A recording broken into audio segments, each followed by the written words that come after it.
Hello and welcome to the Womb-Centered Healing Podcast. I'm Sama Morningstar and I have Neelam here with me today. Thank you so much for joining me, Neelam. I recently got to meet Neelam and interview her for the Embodied Shakti Summit that's coming up in April. And I just want to mention that if listeners would like to sign up to have access to that Embodied Shakti Summit, you can do so by going to embodiedshaktisummit.com.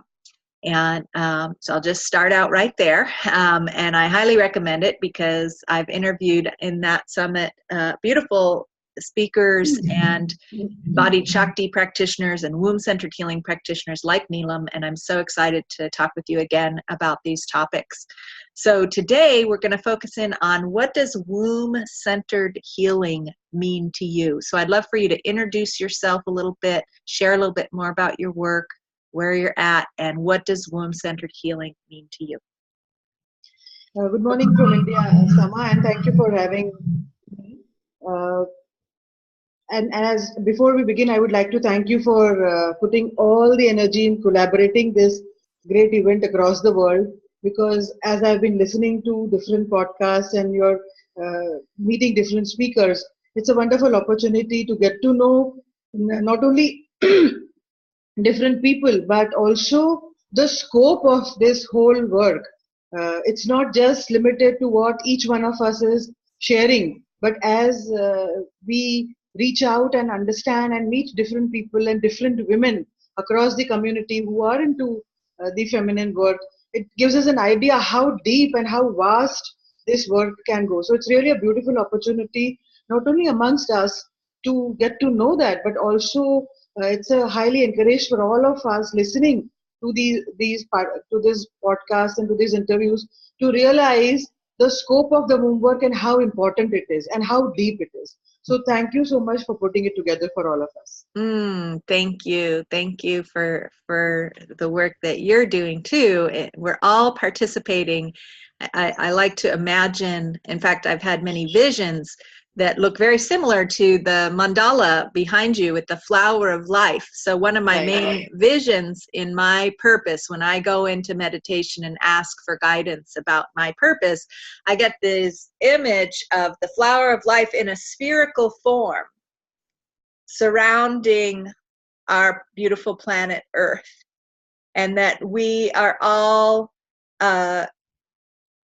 energy nodes. Each of our wombs are energy nodes on that flower of life. So if you can see the mandala behind Neelam's head, you can see that each petal of the flower joins together, and the center of the flower, it becomes a node, and that we're all creating this web of revitalizing womb energy that is gestating the new life on this planet that we're collectively birthing.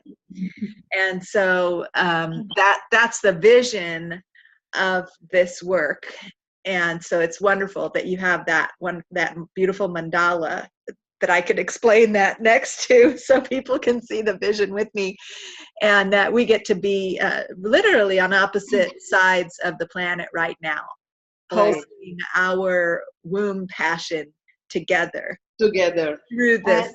And you so beautifully said that the center is a node, and reviewing it for rebirthing the consciousness together. Because that is one thing about the spiritual fraternity which I see across the world, is unnecessary insecurity among different healers, different people on the spiritual path, unnecessarily rivalry, competition. And the one beautiful thing that you are doing is collaboration. And I read along the same lines a beautiful quote around the same lines, that instead of competition, if we can have collaboration, we can rebuild and rebirth the consciousness together, so that we don't have to operate from that space of lack or space of worry or space of insecurity. And that's the beauty of the womb wisdom, that when we operate from that essence, There is nobody higher, nobody lower. There is no hierarchy. There is no insecurity. The womb circle grows together in weaving its web together collectively in its own unique essence together. And that's such a beautiful vision that you just shared, and that's a beautiful aspect that inspires me too. Mm-hmm. And in that collaboration too, there's an essence to womb-centered collaboration that's very motherly. Yes. In that, a mother might have many children, and she may even adopt many children, and she loves them all equally, even if those children don't agree or see the world from a completely different perspective. I know this from my experience with my own mother and the differences in lifestyle and philosophies between myself and my siblings, and she loves us all equally, even though, not everyone treats her with the amount of respect that I feel she deserves. She still loves everyone equally. And so that womb-centered sense of collaboration for me includes all perspectives, Absolutely. and that want to be included, right? All perspectives that want to be included. And of course, clearly there's an importance of having healthy boundaries, and if somebody has a hateful perspective towards me or towards other people in the community, then that there needs to be boundaries, that people with that kind of perspective don't get to come in and be abusive to the community, and be hateful towards people. So there's also that healthy, fierce mother energy of taking care of the space and making sure everyone's perspective is respected and honored and nourished in the collaboration. And so it's very thrilling to be interviewing people like yourself with the spiritual and cultural background that you have. I have several guest speakers from India, one of whom actually grew up as a Christian in India and now lives in London. Wow. And goes back to visit her Christian family in India on a regular basis. So that's a very unique and interesting perspective. And I have another woman, a doula from India, that I interviewed on the podcast as well. I don't know if you saw her. No, I did not. Her name is Neela. So I got the two of you mixed up. But so, and then I'm also interviewing Muslim women, a couple of Muslim women. Belly dancing spiritual practice is one of the practices. Yoga instructors from various traditions for the summit, including the Kemetic tradition, which is the pre-colonial Egyptian spiritual tradition and mythology. I'm also interviewing indigenous women from the United States, who have either indigenous background in the US, and also some that have indigenous Mexican lineage and are practicing those practices as well, and just a wide variety and diversity of people, so that all perspectives are included and woven together and completing the picture. I always love this story of all the different monks from all the different traditions that are blindfolded and feeling an elephant, and they're all trying to describe what the elephant is, and one of them has the tail and says it feels like a rope with a tassely end, and another one has the flank and it's saying it's this big solid thing, and another one has the trunk and it's saying it's this flexible thing that moves all around, and they all have and they're all arguing about how their understanding of the elephant is the right thing. And then there's the grandmother that comes around and unblindfolds them all and says, you're all up the same elephant. You don't have to argue, you're just describing a different part of the same elephant. And so it's beautiful, as you said, because we have a full gamut and a full circle and of all of us sharing unique perspectives, including yours, with everyone. And Mm-hmm. that's the beauty of the feminine principle, because it is inclusive, all inclusive, and Mm-hmm. yet it is unique, and it is represented in a circle. It Mm-hmm. is not linear, so there is no hierarchy, Mm-hmm. and yet it is a circle of protection. It is a circle which includes everybody. Nobody's high, nobody's low. Even one person may be facilitating, and yet we are a part of the same circle. Mm-hmm. And so that's the beauty of the feminine energy, that it is not like the masculine energy, this or that. It is this and that, and that is why sometimes it confuses people, because they find it very difficult to understand the feminine energy, because it can be this sometimes, and it can be that sometimes, and it can be both. It can be even in our cycles. Certain phase of our cycle, menstruation cycle, certain phases are high energy, which is outgoing and vivacious and yang, and certain phases are absolutely yin, which are retreating and going within, and absolutely no bullshit and me time. So precisely why many times it is very difficult to understand women, because their nature is cyclical, their nature is not linear, and Mm-hmm. that's the whole divine feminine. She encompasses the entire universe. She's not this or that, so she cannot be really defined, and Mm-hmm. she encompasses everything, and she Mm-hmm. is this and that. So that is why the beauty of the circle. Mm-hmm. Even when we do the workshops, we have women sitting in a circle, and I have not seen that in most of the workshop. People have this uh, classroom type of a setting Mm-hmm. many times within their workshops, and Mm-hmm. it automatically creates that, the student, the teacher hierarchy. Mm-hmm. Whereas in a circle, the teacher becomes the student becomes the teacher, and yet the teacher is holding space, and sometimes the student is holding space. So it's very beautifully weaving itself together, and then the divine mother comes in and does her thing. So it's Mm-hmm. really beautiful as the energy goes off the circle. Mm-hmm.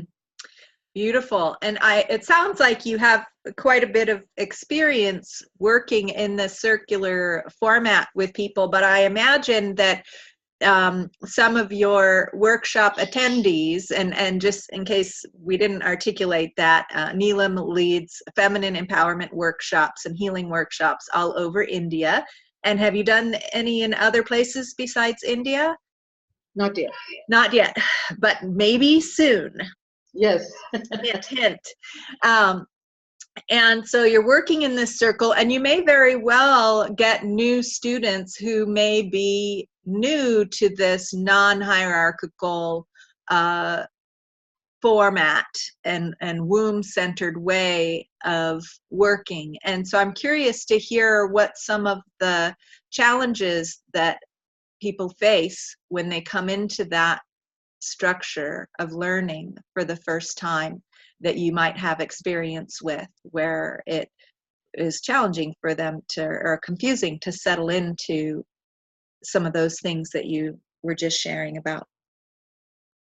Well, there haven't been much challenges as such, because before the workshops begin, we lay the setup in a circle, and we have the altar in the center. And this has been happening for all of our workshops, even when we started with shamanism and other workshops like ancestral healing and dreams and so on. So even in the women-oriented workshops, and then when we talk about the circle and the yin and the yang, even in shamanism, or even in why circle and why feminine energy is not linear but it is cyclical, and then connected with our bodies and women's bodies in particular, people do understand and get it as to why a circle is important, because everything, even in the fundamental essence, when we talk about the principle of shamanism, is that everything in our lives moves around in a cycle and in a circle. The drum is circular, our clock is circular, the bird's nest is circular. All principles of nature evolve, our constellations, the sun, the moon, the earth, everything is circular. So it is very easy for people to relate why circle is important. And even in the principle of cause and effect and the principle of balance, when we talk in shamanism, that's the two fundamental principles. And all of nature, the yin and the yang, and all of nature is to bring balance to these core principles. And then we go about discussing fundamental aspects of it, and why seasons and cycles are important. They do get a gist of it, because even our life is a cyclical circle. We are born, we grow up, we become adults, we age, and then we die. All seasons are also following the circular pattern, like spring, summer, autumn, and winter. Our days are like that. The day grows, the sun peaks at 12, then the sun sets, and then at night we rest. So when we give these kind of examples that all of life, not only just our bodies, are a circle, and then it is so beautiful for a woman to experience this cycle and circle and know this wisdom of nature in her body. Mhm. And it is an easy correlation to get that how important this is for a woman to understand that she doesn't have to go seeking power outside. She doesn't have to go seeking temples outside. She lives a temple within her womb and through her cycles and within her womb. And that's and as long as she's aligned to those different cycles and different phases of the cycle, that itself is huge empowerment for a woman. Hmm.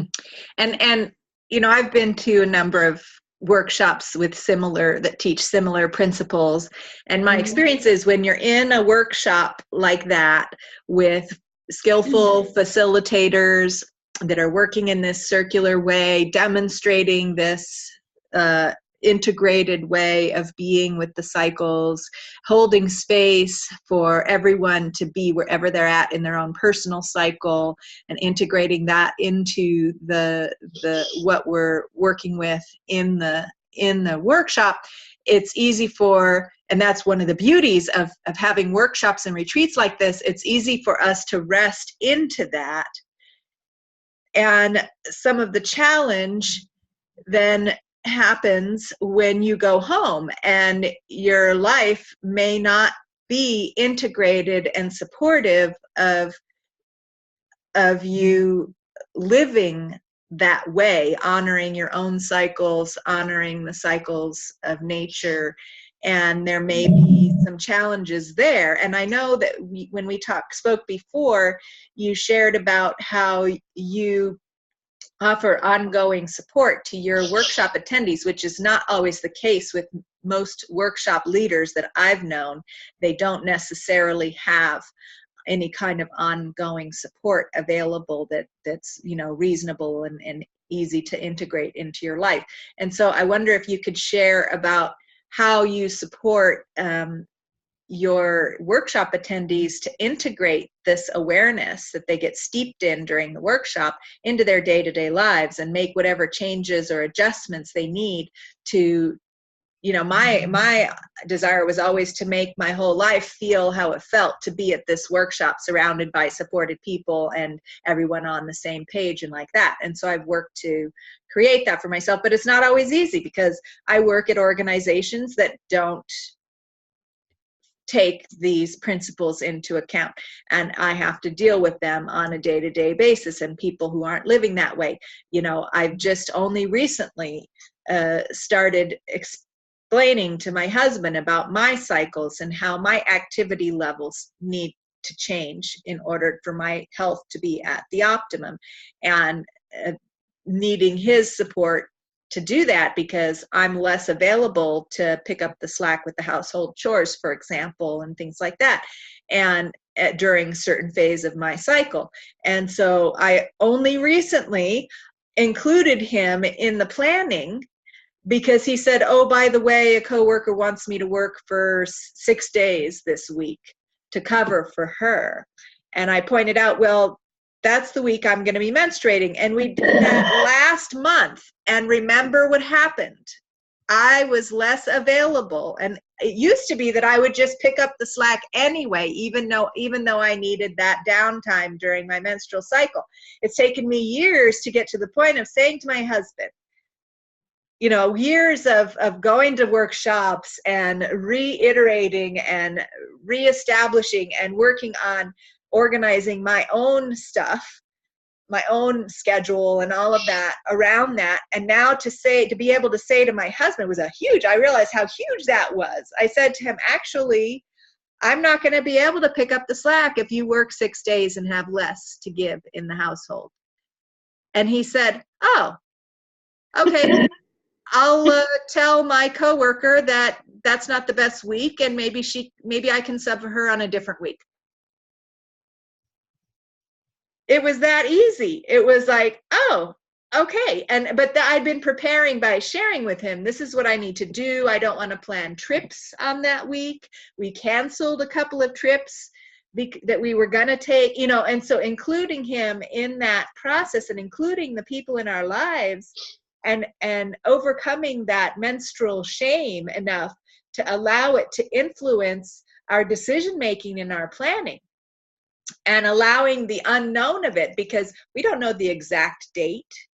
It varies depending on the moon and depending on all the other factors in our lives. And so being able to assert that, I'm going to need this for this whole week, an understanding that whole week there may be something that I need, and expressing that to others. And it's very revolutionary. And so I'm curious to hear how you support and stories that you might have heard from your workshop. I'm seeing you chuckling. I'm imagining you I'm bubbling with enthusiasm to share, because this is the exact story that I hear in the workshop. People who have 16-hour days and 15-hour days, and that they don't know how to rest or what to do and so on. So I'm like, yeah, bring it on. Tell me, how do you support them to rearrange their lives to accommodate this? Few things I pick up from your words itself, and that's what I say. And it's revolutionary, and yet it is simple, because you can just ask. Yeah, it's amazing. You can just ask and explain it. And say, this is what I need for my feminine health and well-being, and a loving husband or a loving friends and loving clients and co-workers are, if you say it like that, this is what I need for my optimum health and well-being as a woman, then that, how are they going to say no?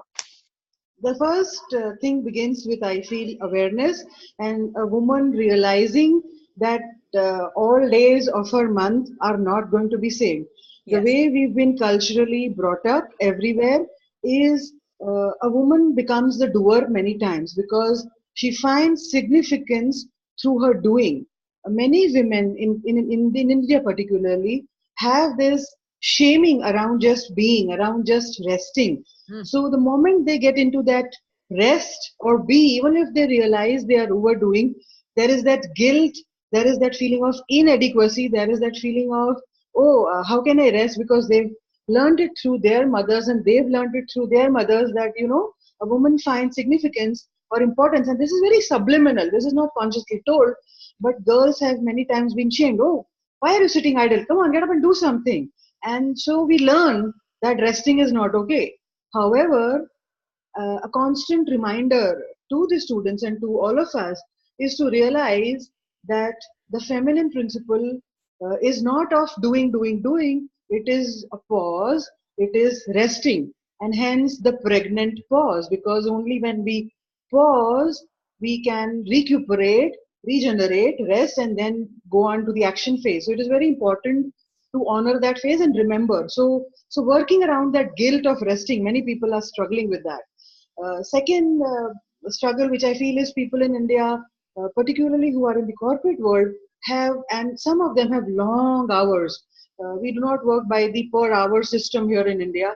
And so people go beyond their working hours. They 2 hours traveling plus 10 to 12 hours working a day in their office, puts them absolutely into that fatigue state. So where is the time of honoring the menstruation cycle or even slowing down?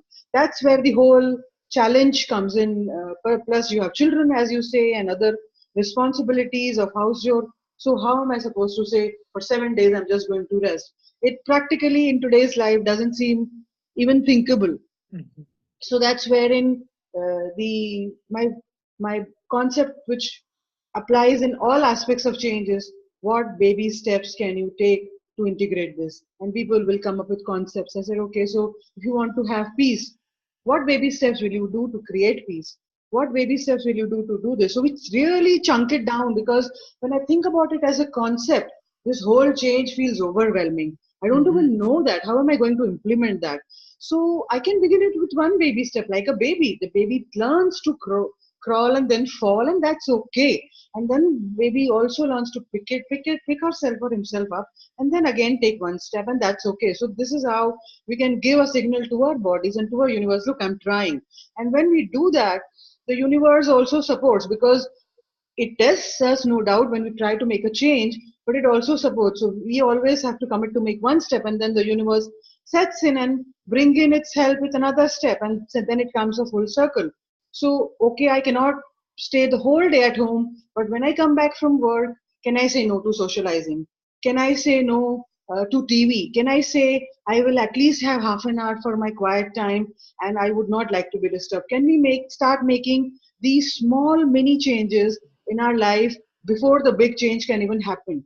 And I talk this from my own experience, because when I learned the cycle, I myself did not know how I'm going to align, because I travel so much.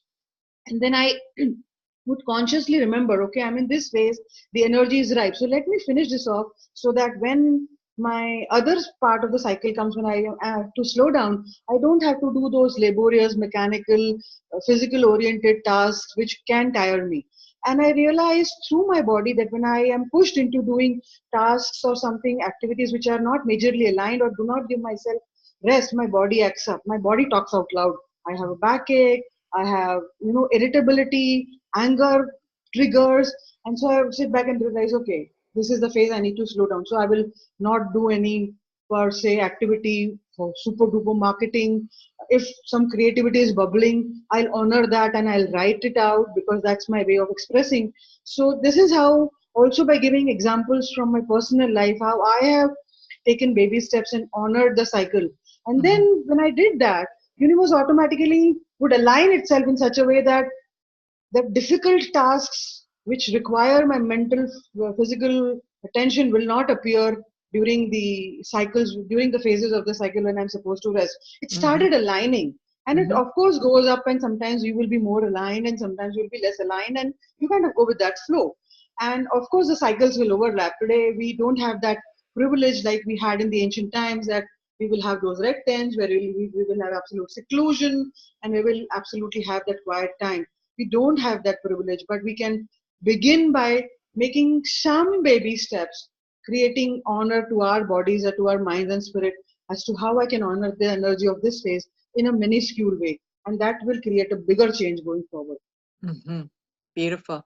And so I'm curious as to some of the, if there are any memorable baby steps that you've had some of your workshop attendees come up with for themselves in their lives. Do you remember any uniquely creative baby steps that any of the women you've worked with have shared with you?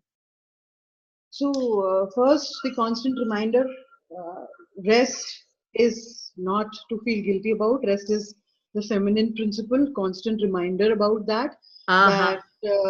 that we need to rest in order to manifest. So, always say, I had a picture of a goddess who was just laying down, and it's a very unique picture I was shown, and it immediately came out of my mouth. The goddess rests and yet manifests. So Yes. so I make sure I talk about it in my workshops a lot, and even in my sharings that I do for spreading the word around the workshop. I have literally an article which says the principle of effortlessness of the divine feminine. The efforting, the struggle, the push approach comes from the masculine. The feminine principle is effortless. And it doesn't mean we don't have to take any action, but that action doesn't have to come from a point of space of struggle. So we can make it happen effortlessly. So constant reminder of that, that the feminine principle is the principle of effortlessness, and the goddess rests and yet manifests, because the pregnant pauses are necessary, for the void is necessary for birthing something new. So we need to remember that. So constant reminders and working through women's guilt around their resting phase. And then of course the practical steps as to slowing down, saying no to socializing during the during the phases of the moon. You Mhm. can say, okay, I don't want to go out. You can say, I will leave office not 12 hours a day, but maybe 11 hours a day. And I can say that to my boss that I'll pick up the threads later on. come back and home and maybe get over the impulse of being on social media, get over the impulse of being on a phone or computer or TV. Just give yourself that little deep breath, relaxing baths, and begin there. And when the new cycle begins, just become aware that this is a new cycle and you are energetic and you can pick up the slack in that phase. And so, absolute those tasks which can be absolutely be postponed, like unless of course paying a bill is absolutely mandatory. You can't say, okay, I'm in my pause, so I will not pay. However, if it can be postponed, if the due date has not yet come, if organizing the wardrobe or your house can be put on hold, can you remind yourself that, okay, it is okay for me to slow down, it is okay for me to rest, and then just do that. And it comes, of course, with conscious awareness and conscious practice through the cycle. Mm-hmm. Yeah, and it's such a deeply ingrained way too, that that we somehow inherit it, that we don't, that there's no time for that rest, and that there's all these important things that need to happen and all of that, and even if nobody in our life is telling us that, which that's very, very unlikely, there's going to be people in our lives that are really running that energy and possibly even putting it on us. But then there's also the internalized version of those storylines that I've got to hurry up. There's so much to do. I better get on it right now, and I don't have time to rest. And so just that simple principle and reminding, and I can imagine it would be a wonderful practice to have that image of the reclining goddess. I think I saw you created you sent out a post or something about that, with the picture, with the image of the resting goddess. I think that's not the first time I heard you say that. I think you put that out there, and wouldn't it be lovely to circulate that image of that goddess with that? I'll look it up and definitely send it across. And one thing which the women tell me, as you said, you found it difficult to share it with your husband even after years of being together, and it was the first time that you kind of learned to say no and ask. So, and women always tell me, please teach this to our men. the cycle that we go through, this men need to know this. You need to teach our men. So that's another idea percolating, that even men have their own cycle, and they can be in their own vision. And if they are aligned with the, not necessarily aligned exactly, but if it is a woman's north, it can be a man's south, wherein he can be all action and the woman can get a space to slow down. So that's another aspect which can be looked at, or which needs to be looked at, that women need to share this with their children, with their partners, with whomsoever they interact with, the cyclical nature of their own life, and help them understand, see, it's nothing new, it's just me that I'm going through this, and I need to honor that. And as you rightly said, if the partner or the siblings are loving, and for partner or siblings, they will understand and they will honor. Like when I'm in my north, Paul makes sure he's in his south, and I have to constantly remind him, hey, it's your south now, so be aware. So I'm curious, you're using these terms that you're in your north or in your south, and listeners might not be familiar with what that means. Could you explain? It sounds like you are applying some principles of the medicine wheel and the directions. Yes. So if I am understanding correctly, what you're referring to as the north, is that the action-taking time? No, the north will be the winter, the dark moon, the resting phase. That's the resting time. And so so the spring phase will be typically the pre-ovulatory phase, wherein the cycle is ended and new cycle has begun. So new seeds are being sown, the new life is birthing. And so that's the east. Correct. That's the east. Yeah, and so the energies are high of a little girl. She's bubbling. She's full of this vivacious, enthusiastic, joyful little girl energy, which is outgoing. So all the tasks about sowing your project, sowing seeds, beginning new things, picking up the slack from the winter from the north, from the dark moon will happen in this particular phase of the east. And then of course the summer, of which is the ovulatory phase of the mother, wherein she is the mother of the family, she goes beyond herself. So all I encourage women who are into overdoing, become aware. This is the phase where you can do all the overgiving of the mother, all the socializing, all the joys, and all that outgoing activity that you do of engaging with life, and of that fullness energy is available to you. So go ahead and do it, and you will not get frustrated or fatigued in this phase. And then, of course, we have the slowing down of the waning moon, which is the autumn, the west, when the sun is setting and or the moon is waning, and the day is about to end, where we can begin to slow down. This is the PMS phase, which we talk about. The the uh, the sun is setting or the moon is waning and the day is about to end, so we kind of introspecting, how was my day, winding up. The day has not yet ended, but we are beginning to recline. And then before we And move that's into the the next, west. So that's the west. that's the beginning. That's the west, yes, and the beginning of slowing down. This is where the agitation happens to many women, and many women go through PMS symptoms because they do not understand the importance of beginning to slow down. And the creative energies are very, very high because it's water, it's the unconscious, it's intuitive energies which are flowing. And so women are bubbling with that creative energy, and if they do not understand and are able to give that a release, then that comes out as trigger and anger and irritation and all those PMS symptoms. So many women come asking, what can we do about that? And that is the aspect of them aligning to realize, to give expression to that creative energy which is bursting within.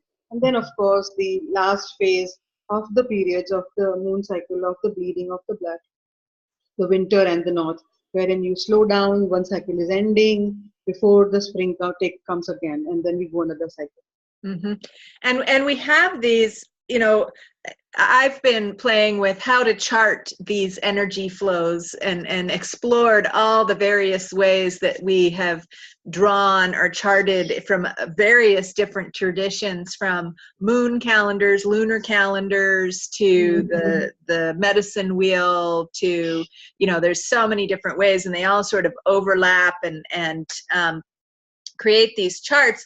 And then you've got, bigger ones and smaller ones. So there's a woman's monthly cycle, but there's also a daily cycle, like you were saying, and that people with more masculine hormonal and body rhythms might feel more strongly the rhythm of the daily, the sun rhythm, the solar rhythm, whereas women or people with more feminine energies flowing through them, and who are menstruating or not menstruating but really feeling those feminine energies, are going to be cycling in that month-long cycle. But then all of us are cycling in the year-long cycle of the seasons, as well as the lifelong cycle of our lifetime, as well as even bigger cycles,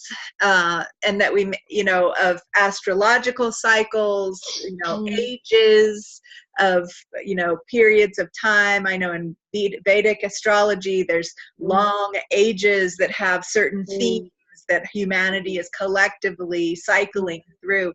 And so there's all of these circles within circles within circles, which again creates the flower of life. Like right behind you, there's all those circles, the bigger outer circle and the little circles in between, inside, all connecting together. And I feel like I want to make an app to chart all of those cycles or something, because, this is where the embodiment comes into picture. Wanting to make an app again would be like thinking the masculine way. Right. Why not tune into our own bodies and our own womb and feel and learn and learn that wisdom which is already there in our bodies. This is the embodied Shakti all about. I want to share something. When I learned the cycle, I was like thinking mentally, how am I going to remember all this? Now, what am I going to do? How will I remember this cycle embodies this energy? At that time, my medicine wheel and the womb cycle had not aligned, or I had not integrated that wisdom that it's the same thing. And I'm like, even if I teach this to women, they will feel the same that I'm feeling. It will become all theoretical. how will I bring this to their bodies? How will I bring this to their body consciousness? And how will they remember? They remember and they need to remember. So I was like, this is all getting theory. And it made me very restless. And I'm walking at night, all sleeping, and I'm taking strolls in my living room. And I'm like, God has given me some way wherein I can make this experiential for women. And then the idea came and the inspiration came, 4 phases of the moon. So before sharing that waxing moon means X, and this aligns with X aspect of your cycle, I have women connect, meditate through their womb the waxing phase of the moon. So they connect with the waxing phase of the moon. They allow the waxing phase of the moon to come and merge into their wombs. And how does that energy pulsate within their womb and body? And then they have a conversation with the moon, and then they come back. And then we have a sharing circle as to what did the waxing moon tell you? What does it represent? What medicine does it bring? What gifts does it offer? And how did it feel in your body when you merged with the waxing moon? What did your body tell you? What did your body signal? What vibrations did you get? And we have all that written down. And then we correlate it to the phase of the cycle of a woman. So one is that aspect which came in. And so we have these various attributes written that waxing moon represents this, A, B, C, D, E, and then correlating it to the women's cycle. And this is the first phase of your cycle, the pre-ovulation phase. So now that even doesn't end there because it's still felt, but still little outside. So I said, okay, one by one, we all will get up. Each one of you gets to pick up one medicine, one attribute, one quality of this phase. And you are going to show me through your body how this attribute is embodied. So we try to teach our bodies through external gesturing like Damsharat. So everybody is so conscious and sitting tight, and I said, no, we are not moving until you embody this for me. And so everybody will pick up the easiest one. It's really interesting to observe how shy we are of our bodies, how conscious we feel around our bodies, and how we are just not. That is another aspect of shaming which we have around our bodies. And so it helps to break that jinx also parallelly as we are embodying it through our bodies, the attributes which the young girl demonstrates. So and then slowly everybody will open up. It takes a little nudging and cajoling. You could even play a little game of what's that game called where you have to act out the name of a movie with silently get people to say that? What's that game called? Do you have that game? No, but yeah, I get what you're saying. Yeah. It's like the name of the movie and you enact it through your body. Yeah, right. But you could do that with the different phases of the cycle, turn it into a little bit of a game. And so, again, here we are in the workshop with you, embodying this, overcoming our nervousness about enacting something with our body, doing it. And then that has to translate, or it can start to translate into having permission to embody that in my everyday life. So if I am there in front of everyone embodying that exuberant little girl energy, that might be a place where I'm very uncomfortable to live, right? Or that restful goddess energy of doing nothing and just being, I might embody that in the workshop, but in my life that may be very uncomfortable for me to live it. But having that permission in the workshop, and then I'll remember that in my bones of what it felt like to embody that attribute, and possibly find ways to allow that to happen, because that's, whereas before that experience, I might feel the impulse that my body wants to go there. And I say, no, you don't have permission to go there. And now I say, wait a second, this is an attribute that I have permission. And in fact, I need to go there, and my body knows and is calling me there. So yes, I have permission to go there. And how can I set it up so that I can go there by, so I can see how those embodying embodiment practices can be really helpful to integrate that into our lives. So thank you so much for doing this work with women. And so I just want to, in order to wrap up, I just want to have you share with us, if someone wants to get in touch with you and learn more about your work, how might they do so? They can get in touch with me through our website. It's along with our other shamanic practices that we offer, www.shamanic-vision.net. You can find us on Facebook. My name is Neelam Nanwani, and you can find us through our website as well. Okay, wonderful. And you can also hear more from Neelam and myself in the upcoming Embodied Shakti Summit. And you can sign up for the free access to that summit at embodiedshaktisummit.com. So thank you so much for joining me once again in the Womb-Centered Healing podcast. Yes. Any last words of wisdom before we sign off? Be you, and the universe will support.